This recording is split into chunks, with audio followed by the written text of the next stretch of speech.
ओम शांति। आज मुझे बाबा के 18 तारीख के महावाक्य सुनते हैं। मीठे बच्चे, सवेरे उठकर बाबा को बहुत प्यार से याद करो। बाबा को याद करेंगे तो बाबा भी प्यार करेंगे। कशिश होगी। गीत है, तुम्हें पाके हमने जहान पा लिया, जमी तो जमी आसमान पा लिया। ओम शांति। मीठे मीठे बच्चों को बाबा बार बार समझाते हैं, बच्चे अपने को आत्मा समझो। यह शरीर मेरा नहीं है, यह भी खत्म होना है। हमको शिव बाबा के पास जाना है। ऐसे ज्ञान की मस्ती में रहने से ही तुम्हारे में कशिश बहुत आएगी। ये तो जानते हो, यह पुराना चोला छोड़ना है, यहाँ रहना नहीं है। इस शरीर से ममत्व निकल जाए। इस शरीर में सिर्फ सर्विस के लिए ही है, इससे ममत्व नहीं होना चाहिए। बस घर जाएं। यह संगम का समय भी पुरुषार्थ के लिए बहुत आवश्यक है। अभी ही समझते हैं, हमने 84 का चक्र लगाया है। बाबा कहते हैं, भल धंधा दौरी आदि करो। गृहस्थ व्यवहार में रहते बुद्धि में याद रहे कि यह तो सब कुछ खत्म होना है, अब वापस घर जाना है। बाप भी सदैव घर में रहते हैं ना। भर 8 घंटा धंधे आदि में लगाओ, 8 घंटा आराम करो, बाकी समय बेहद के बाप से ये वार्तालाप रूह रेहान करते रहो। बाबा की श्रीमत है, मीठे बच्चे, निरंतर याद की यात्रा में रहो। जितना याद की यात्रा पर रहेंगे तो तुम्हारी प्रकृति दासी बनेगी। सन्यासी लोग कब मांगते नहीं, वह योगी तो है ना। निश्चय रहता है कि हमें ब्रह्म में लीन होना है। बहुत पक्के रहते हैं सन्यासी, बस हम जाते हैं यह शरीर छोड़ जाएंगे। बड़ी मेहनत करते हैं भक्ति मार्ग में। कई भक्त देवताओं से मिलने के लिए अपना जीवघात भी कर लेते हैं। आत्मघात तो नहीं कहेंगे, देखो वह तो होता नहीं। कई भक्त इतने होते हैं, भगवान को प्राप्त करने के लिए अपना शरीर भी छोड़ देते हैं। तो बाबा कहते आत्मघात नहीं हो सकता, आत्महत्या कहते हैं, लेकिन आत्महत्या नहीं हो सकती है। बाकी जीवघात होता है, शरीर खत्म होता है। तुम बच्चे योग में रहते हो तो जैसे अमर हो, कभी कोई ख्याल नहीं आएगा कि कुछ करे, परंतु वह अवस्था मजबूत हो। पहले तो अपने अंदर देखना है, हमारे में कोई खामी तो नहीं है। खामी नहीं होगी तो सर्विस भी अच्छी कर सकेंगे। फादर सोच सन, सन सोच फादर। बाबा ने तुमको लायक बनाया और तुम बच्चों को फिर नए नए को बाप का परिचय देना है। बच्चों को बाप ने होशियार कर दिया ना। बाबा जानते हैं बहुत अच्छे अच्छे बच्चे हैं जो सर्विस करके आते हैं। रात दिन यही ख्याल चलता रहता है, हम इनका जीवन कैसे बनाए, इससे हमारा जीवन भी उन्नति को पाएगा। खुशी होती है, हर एक उमंग रहता है, हम अपने गांव वालों का उद्धार करें, अपने हमजिन्स की सेवा करें। बाप भी कहते हैं, चैरिटी बिगिंस एट होम। बाबा बैठ बच्चों को ही शिक्षा देते हैं, बच्चे तुमको पहले अपनी उन्नति करनी है। बाबा जानते हैं रूहानी कल्प वृक्ष, कल्प पहले मिशन ही है, ये वृक्ष है ना, इनमें सभी सेक्शन है। तुम आगे चल सब साक्षात्कार करेंगे, कैसे सब रहते हैं। सिजरा तो जरूर है ना, बुद्धि भी कहती है, वहाँ से आत्माएं फिर नंबरवार आती हैं।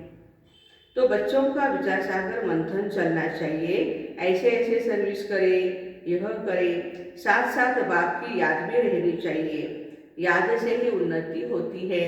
बाबा कहेंगे ड्रामा प्लान अनुसार जो पास हुआ वह ठीक हुआ।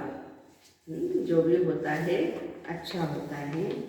तो बाबा कहते हैं लाडले बच्चे, आगे चल तुम्हारे में योग बल से ही ताकत आ जाएगी। तुम किसी को थोड़ा भी समझाएंगे ना तो झट समझ जाएंगे। ये भी ज्ञान बाण है, बाण लगता है तो घायल कर देता है ना। पहले घायल होते हैं फिर बाबा के बनते हैं। तो एकांत में बैठ युक्तियाँ निकालनी चाहिए। ऐसे नहीं रात को सोया सुबह को उठा, नहीं, सवेरे उठकर बाबा को बहुत प्रेम से याद करना चाहिए, रात को भी याद में सोना चाहिए। बाबा को याद नहीं करेंगे तो बाप फिर प्यार कैसे करेंगे, कशिश भी नहीं होगी। पर बाबा जानते हैं ड्रामा में सब प्रकार के नंबरवार हैं, फिर भी चुप करके बैठ थोड़े ही जाएंगे, पुरुषार्थ कराएंगे ना। बच्चों को ड्रामा के करके ठहर नहीं जाना है, नहीं तो अंत समय में बहुत पछताना पड़ेगा। नाहक हमने ऐसा किया, माया के वश हो गया। बाबा को तो तरस पड़ता है, नहीं सुधरते हैं तो उनकी क्या गति होगी। रोएंगे, पीटेंगे, सजाएं खाएंगे। इसलिए बाबा बच्चों को बार बार शिक्षा देते हैं, बच्चे तुम्हें परफेक्ट बनना है, बार बार अपनी चेकिंग करनी है, हर एक बच्चे को अपने से पूछना है, बाबा से हमें सब कुछ मिला, फिर किस चीज़ की मेरे में कमी है, अपने अंदर झांक कर देखना है। जैसे नारद से पूछा कि लक्ष्मी को वरने के लायक अपने को समझते हो, बाबा भी पूछते हैं लक्ष्मी को वरने लायक बने हो, क्या क्या खामियां रही हुई है जिसको निकालने का पुरुषार्थ करना है। नए नए बच्चों को भी समझाया जाता है, बताओ तुम्हारे में कोई खामी तो नहीं, क्योंकि तुम्हें अभी परफेक्ट बनना है। बाबा आते हैं परफेक्ट बनाने। तो अपने अंदर से पूछे हम इन लक्ष्मी नारायण जैसे परफेक्ट है, अगर खामियां हैं तो बाबा को बताना चाहिए कि यह खामियां बाबा हमारे से निकलती नहीं हैं, उसका कोई उपाय बताओ। बीमारी सर्जन द्वारा ही ठीक हो सकती है ना। यदि मुझे अच्छा होना है, बीमारी से शफा पाना है, तो क्या करना पड़ेगा, बाबा को याद करना पड़ेगा। तो बीमारी सर्जन द्वारा ही निकल सकती है। तो ईमानदारी से सच्चाई से देखो मेरे में क्या क्या खामियां हैं। खामियां बताएंगे तो बाबा राय देंगे। खामियां बहुतों में हैं, कोई में क्रोध है, लोभ है, या फालतू चिंतन करते रहते हैं, तो उसको ज्ञान की धारणा हो नहीं सकती। बाबा रोज समझाते हैं, वैसे इतना समझाने की दरकार नहीं, लेकिन यह धारण करने की बातें हैं। 5 विकारों को जीतने की बात अभी की है। तुम्हारे में कोई वह भूत नहीं है, यह जन्म जन्मांतर के 5 विकार अंदर प्रवेश है जिन्होंने दुखी किया है। काम भूत के लिए रोज समझाया जाता है, आंखें बहुत धोखा देती है, इसलिए आत्मा को देखने की प्रैक्टिस अच्छी रीति डालनी चाहिए। मैं आत्मा हूँ, यह भी आत्मा है, तुम आत्माएं तो भाई भाई हो ना। तो इस शरीर को नहीं देखना है, हम आत्माएं सब वापस घर जाने वाली है, बाबा आए हैं ले जाने के लिए।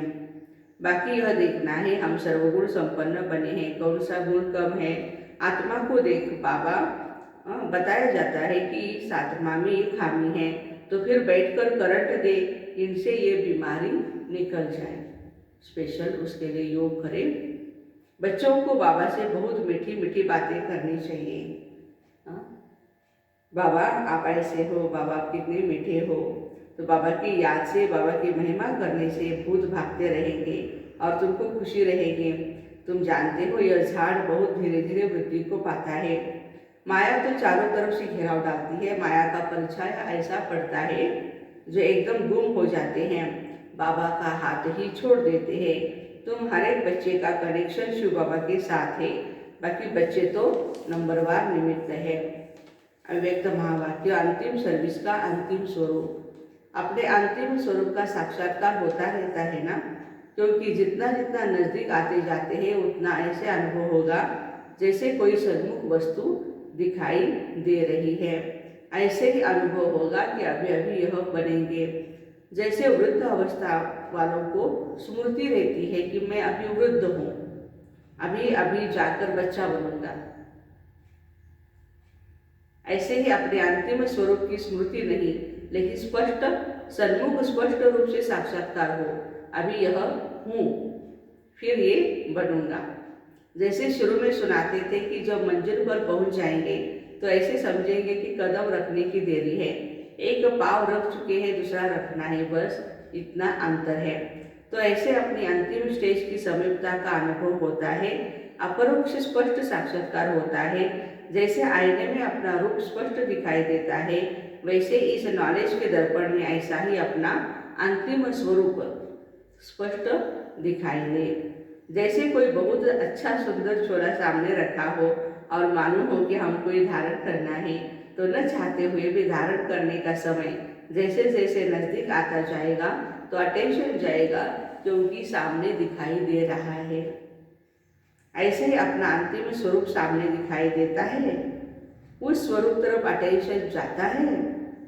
वह लाइट का स्वरूप कहो व चोला कहो, लाइट ही लाइट दिखाई पड़ती है। फरिश्तों का स्वरूप क्या है? लाइट। देखने वाले भी ऐसे अनुभव करेंगे कि यह लाइट के वस्त्रधारी है, लाइट ही इन्हों का ताज है, लाइट ही वस्त्र है, लाइट ही ताज है। जहाँ भी देखेंगे लाइट ही लाइट देखेंगे। मस्तक के ऊपर देखेंगे तो भी लाइट का क्राउन दिखाई पड़ेगा। नैनों में लाइट की किरणें निकलती हुई दिखाई देगी। ऐसा रूप सामने दिखाई पड़ता है, क्योंकि माइंड रूप अर्थात शक्ति रूप का जो पार्ट चलता है वह प्रसिद्ध किससे होगा? लाइट रूप से। कोई भी सामने आए तो 1 सेकंड में अशरीरी बन जाए, वह लाइट रूप से ही होगा। ऐसा चलता फिरता लाइट हाउस हो जाएंगे, जो किसी को भी यह शरीर दिखाई नहीं पड़ेगा। विनाश के समय पेपर में पास होना है तो सर्व परिस्थितियों का सामना करने के लिए लाइट हाउस बनना पड़े। चलते फिरते अपना वह रूप अनुभव होना चाहिए। यह प्रैक्टिस करनी है, शरीर बिल्कुल भूल जाए। अगर कोई काम भी करना है, चलना है, बात करनी है, वह भी निमित्त आकारी लाइट का रूप धारण करना है।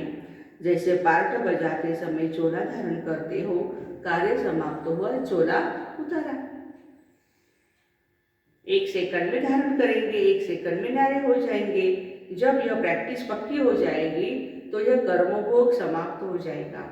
अभी अभी शरीर सीख लिया, सेवा की, फिर वतन में उड़ गए, बाबा के पास बैठ गए, फिर आए नीचे, सेवा चोला धारण किया, सेवा की, फिर ऊपर चले गए। ऐसे प्रैक्टिस बाबा कहते बीच बीच में करते रहो तो कर्मभोग समाप्त होगा।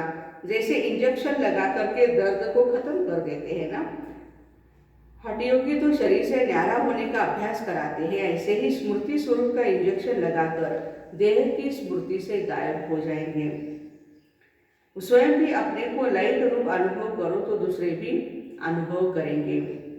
अंतिम सर्विस यही है। इससे सारी कारोबार भी लाइट अर्थात हल्की होगी। जो कहावत है ना, पहाड़ भी राई बन जाता है, ऐसे कोई भी कार्य लाइट रूप बनने से हल्का हो जाएगा। बुद्धि लगाने की आवश्यकता नहीं रहेगी। हल्के काम में बुद्धि नहीं लगानी पड़ती है। तो इसी लाइट स्वरूप की स्थिति में जो मास्टर जाने जाननहार व मास्टर त्रिकालदर्शी के लक्षण हैं वह आ जाते हैं। करे या न करे ये भी सोचना नहीं पड़ता। बुद्धि में वही संकल्प होगा कि यथार्थ है, जो यथार्थ है वही करना है। उस अवस्था के बीच कोई भी कर्मभोग की भासना नहीं रहेगी। जैसे इंजेक्शन के नशे में बोलते हैं, हिलते हैं, सभी कुछ करते भी स्फूर्ति नहीं रहती है, कर रहे हैं ये स्मृति नहीं रहती, स्वतः ही होता रहता है। वैसे ही कर्मभोग, वह कर्म किसी भी प्रकार का चलता रहे लेकिन स्मृति नहीं रहेगी, वह अपने तरफ आकर्षित नहीं करेगी। जैसे इंजेक्शन लगाने के बाद उसका भले हलचल होता भी है लेकिन उसको समझ में नहीं आता है। बाबा कहते हैं यहाँ पर भी आपको ऐसे स्मृति शुरू करना है कि इस दुनिया का कोई भी आकर्षित न करे। ऐसी स्टेज को अंतिम स्टेज कहा जाता है। ऐसा अभ्यास होना है। यह स्टेज कितना समीप है, बिल्कुल सन्मुख तक पहुँचे हैं। जब चाहे तब लाइट रूप हो जाए, जब चाहे तब शरीर में आ जाए, जो कुछ करना है वो करे। सदा काल वह स्थिति एक रस जब तक रहे तब तक बीच बीच में कुछ समय तो रहे, फिर ऐसे रहते रहते सदा काल हो जाएंगी। जैसे साकार में आकार का अनुभव करते थे ना, फर्स्ट में रहते भी फरिश्ते का अनुभव करते थे, ऐसी स्टेज तो आनी है ना। शुरू शुरू में बहुतों को ये साक्षात्कार होते थे, लाइट ही लाइट दिखाई देती है। अपने लाइट के क्राउन के भी आने के बाद साक्षात्कार करते थे। जो आदि में सैंपल था वह अंत में प्रैक्टिकल स्वरूप होगा। संकल्प की सिद्धि का साक्षात्कार होगा। जैसे वाचा से आप डायरेक्शन देती हो, वैसे संकल्प से सारे कारोबार को चला सकती हो। साइंस की शक्ति से नीचे पृथ्वी के ऊपर तक डायरेक्शन देते रहते हैं, तो क्या श्रेष्ठ संकल्प से कारोबार नहीं चल सकती है? वाह! साइंस ने कॉपी तो साइलेंस की है ना, तो एग्जाम्पल देने अर्थ पहले से ही स्पष्ट रूप में आपके सामने है।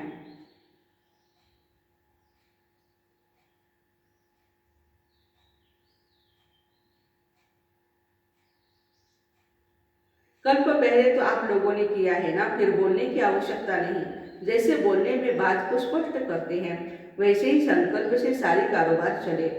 जितना जितना अनुभव करते जाते हो, एक दो के समीप आते जाते हो, तो संकल्प भी एक दो से मिलते जाते हैं। लाइट रूप होने से व्यर्थ संकल्प, व्यर्थ समय समाप्त हो जाने के बाद संकल्प वही उठेगा जो होना है। आपकी बुद्धि में वही संकल्प उठेगा और जिसको करना है उनकी बुद्धि में भी वही संकल्प उठेगा कि यही करना है। नवीनता तो है ना। वैसे कल भी हमने देखा, एक जगह हमें सेवा के लिए जाना था और एक हमारी माता जी ने बोला कि मैं 4 बजे आ जाऊँगी दीदी। हाँ, तो मुझे तो 3 बजे मैं निकल गई यहाँ से, प्रोग्राम करके मैं 6 बजे आई, लेकिन संकल्प यही किया बाबा के पास, बाबा माता जी 6 बजे के बाद ही आए तो अच्छा है। तो जैसे मैं सेंटर पर 6 बजे आई और दरवाज़ा खोला, 5 मिनट में ही माता जी पहुँच गई। तो ये है संकल्पों का व्यवहार। बाबा भी कहते हैं कि संकल्प से आप कारोबार चला सकते हो, बोलने की भी जरूरत नहीं है। ये कारोबार कोई देखे तो समझेंगे इन्होंने कारोबार कहने से नहीं, इशारों से चलती है। जैसे मधुबन में भी हमने देखा ना, नजर से देखा और समझ गए, सूक्ष्म वतन यहाँ ही बनना है। अच्छा, अति मीठे अति लाडले सर्व सिकरते बच्चों प्रति माता पिता बाप दादा का दिल व जान सिख व प्रेम से याद प्यार और गुड मॉर्निंग। रूहानी बाप की रूहानी बच्चों को नमस्ते। हम रूहानी बच्चों की रूहानी माता पिता बाप दादा को याद प्यार, गुड मॉर्निंग और नमस्ते। वरदान: भुजाओं में समाने और भुजाएं बन सेवा करने वाले ब्रह्मा बाप के स्नेही भव। जो बच्चे बाप स्नेही हैं वह सदा ब्रह्मा बाप की भुजाओं में समाये रहते हैं। यह ब्रह्मा बाप की भुजाएं ही आप बच्चों की सेफ्टी का साधन है। जो प्यारे स्नेही होते हैं वे सदा ही भुजाओं में समाये होते हैं। तो सेवा में बाप दादा की भुजाएं हो और रहते हो बाबा की भुजाओं में, इन दोनों दृश्यों का अनुभव करो। कभी भुजाओं में समा जाओ, कभी बाबा की भुजा बनकर के सेवा करो। नशा रहे हम भगवान के राइट हैंड है। आज का स्लोगन है, संतुष्टता और प्रसन्नता की विशेषता ही उड़ती कला का अनुभव कराती है। संतुष्टता और प्रसन्नता की विशेषता ही उड़ती कला का अनुभव कराती है। लवली स्थिति: बाप का बच्चों से इतना प्यार है जो अमृत वेले से ही बच्चों की पालना करते हैं। दिन का आरंभ ही कितना श्रेष्ठ होता है।